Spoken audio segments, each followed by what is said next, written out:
So you want to learn the Danish Gambit opening. I call it the greedy grasshopper. Check it out.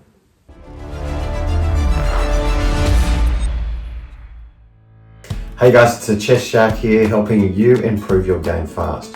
Right, let's get into the Danish Gambit. First move, white, king's pawn, e4 and e5. Now I call this the greedy grasshopper opening because black is going to be the greedy grasshopper taking little pawnies. So next move we offer up, white offers up this queen's pawn, the e4, little gambit move, and the greedy grasshopper says, yummy, I want some food, I'm hungry, it's breakfast time, and he eats it.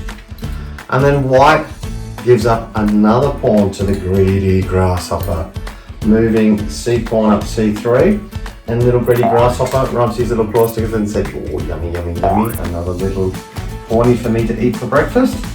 And now little greedy grasshopper is eyeing off this b2 pawn as well, and surprisingly white just leaves the b2 pawn there and decides to develop the bishop to c4 instead. Now the reason he does this is because he wants to line up on this weak pawn, which he's going to take advantage of later on in the game. So here, next move is greedy grasshopper to b2, and now has a third pawn in the opening, thank you very much, and is eyeing off yummy rookie cookie in the corner, and also this bishop. But at this point, black decides it's time to get rid of this little greedy grasshopper here and takes the b2 pawn. And notice now that there is 3 pawns for 1, so white has black has a 2 pawn advantage here. Why would white sacrifice these 2 pawns in the opening? Well, the reason is positional advantage and development. If we look at black, how many pieces has black got developed, meaning out into the attack? Nothing, not 1 piece. All his back rank pieces are still there. And if we look at white has this nice pawn center control here. We've got this bishop lined up on the weak pawn on the diagonal, and now we've got the black diagonal controlled here by this b2 bishop lining up on the g7 pawn as well. Notice this little pawn is what we call pinned to the rook. If that pawn moves, it is goodbye rookie cookie. So we have a nice little pin there on that open line. And we also have this queenie that can come out here, and we've got a nice open file here with the queen, and also this diagonal here we can line up in this 4-move checkmate pattern, game over. So there is lots of great development for white and some nice open lines. So at this point it's black's turn, and black decides to finally develop a piece and put a little bit of pressure on white. Puts the king in check, and now the king can either run away, he doesn't want to dislodge his king, so he blocks. Can you see the piece he may block this check with? Yeah, what do you think? It's the bishop. We can block it with the bishop, and we've got the knight protecting it, or we can block the check with the knight and have the bishop protecting it. Now which one should you do the block with? The bishop or the knight?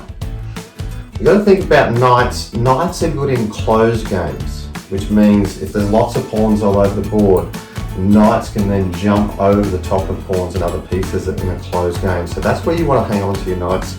But in more an open game, where you've got more space on the board and not many pawns developed, that's where you want to really keep your long range pieces like your rooks and your bishops. That's where they come into their own.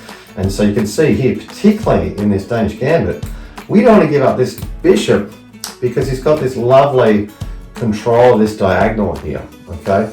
So we would, in this situation, we jump our knight out and block the check to maintain our bishop's attack and that control of that line. So at this point, black moves its pawn out, allowing for development of this bishop to come out, which is quite common.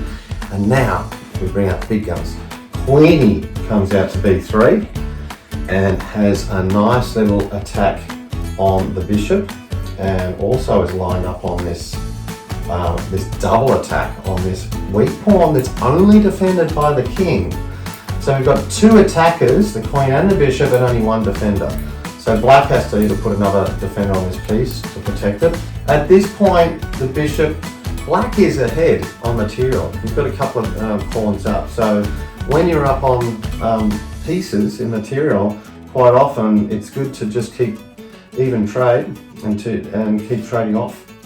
So he takes the knight, and white responds with also taking the bishop, and we have a 3-point trade-off. But look at this position now. We have this bishop lined up here with backup from queen in. We've got bishop on diagonal, and this pawn is the center control. So black is in a bit of trouble. And at this point, black could develop knight to try and get some center control and attack on this center pawn, but it's a little bit late at the moment, because at any point in the game, this bishop at this point can come down here and check the king, and now the king is in all sorts of trouble. Got to move out of the check, can come to e7 or move to f8. Either way, not good. This king is exposed, cannot do that special move, which is castling. It's not allowed to castle now because the king has moved off its original square.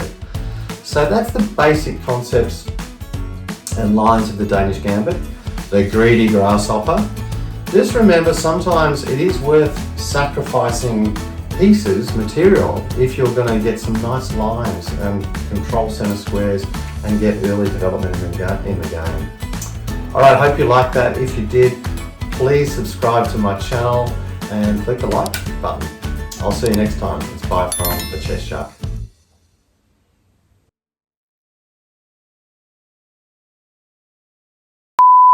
Let's get into the Danish Gambit. First move, king's pawn.